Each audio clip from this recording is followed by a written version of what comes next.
president and congressional leaders continue their deadlock over what to do about the nation's debt, two senators are working on a bipartisan plan to cut $4 trillion for the next decade.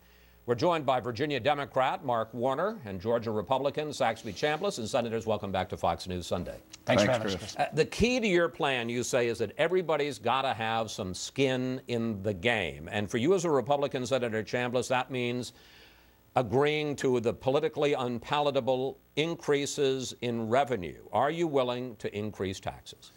Well, we can increase revenues without increasing taxes per se, Chris. And matter of fact, what our proposal does is to reduce the effective and direct tax rates all the way across the board. And we do that by making a significant reform in the tax code. And every time we've made a significant reform in the tax code, whether it was under Reagan in '86 or Bush in 2001, what we've seen is reduction in rate and increase in revenues. What you're basically talking about is doing away with about $1 trillion in deductions that are currently in the tax system. But Grover Norquist, who's head of the conservative group Americans for Tax Reform, says what you're talking about means that you're still breaking your pledge, and he's obviously going to hold this against all Republicans who support it, breaking your pledge not to raise taxes. Well, let me just say that we're joined on my side in these discussions by Senator Tom Coburn of Oklahoma, Senator Mike Crapo of Idaho.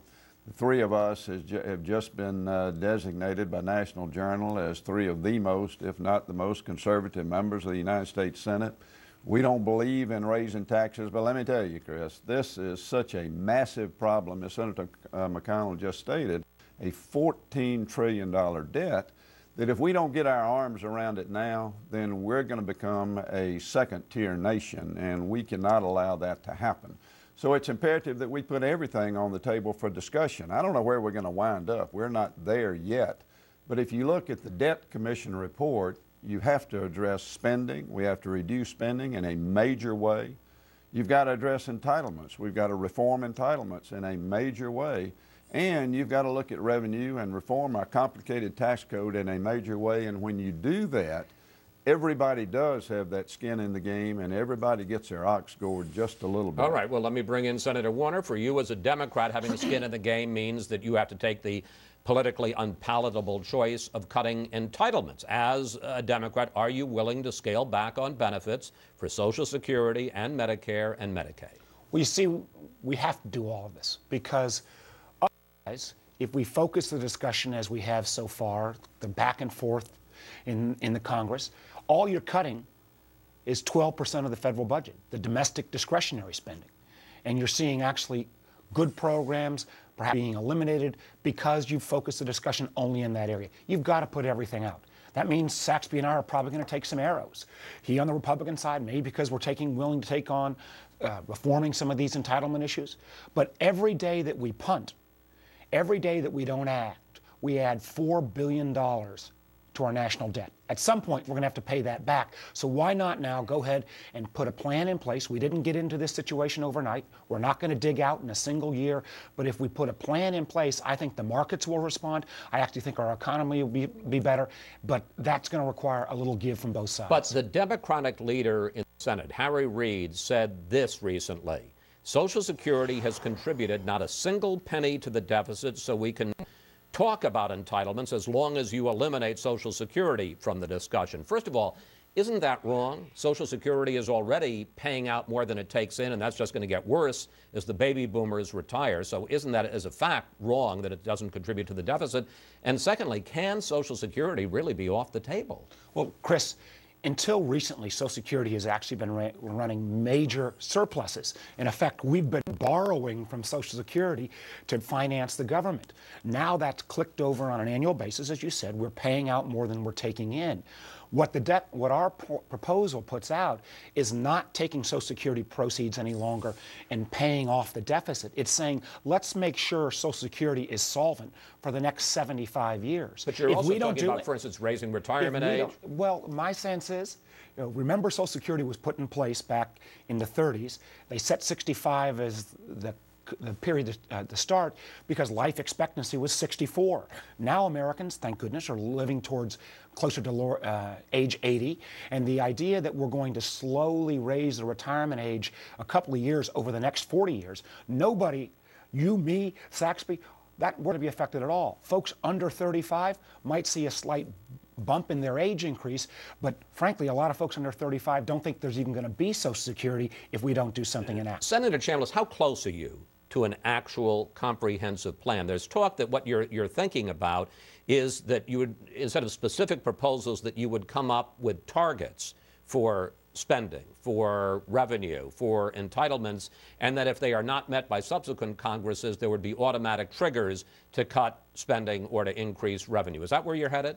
Well, Chris, first of all, what we've got to do is when we see an increase in revenues coming into Washington, we got to make sure that Congress doesn't have the ability to spend that, because history dictates to us that if we have revenues coming in that are uncontrolled, that's what's going to happen. What we've got to make sure of, and frankly one of the major issues that we are dialoguing about in our group now, is what do we do with those revenues? We need to make sure that we commit the most significant part of those revenues to tax reduction, tax rate reduction, get our corporate rate down to where we're competitive in the world marketplace, get our individual rates down to where people actually do pay less in taxes. And if you're one of the 70% that don't itemize, you will certainly pay a significant amount less in taxes.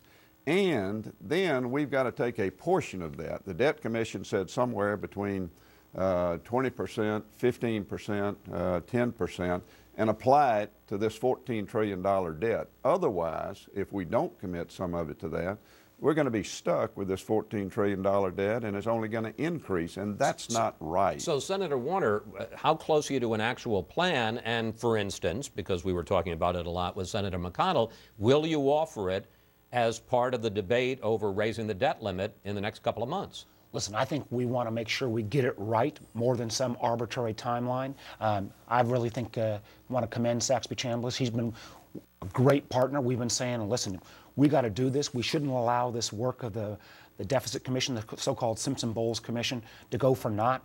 We're willing to kind of link arms, and we've got these other colleagues who are working with us. I think you're seeing a whole lot of other members in both parties say, we need this long-term solution.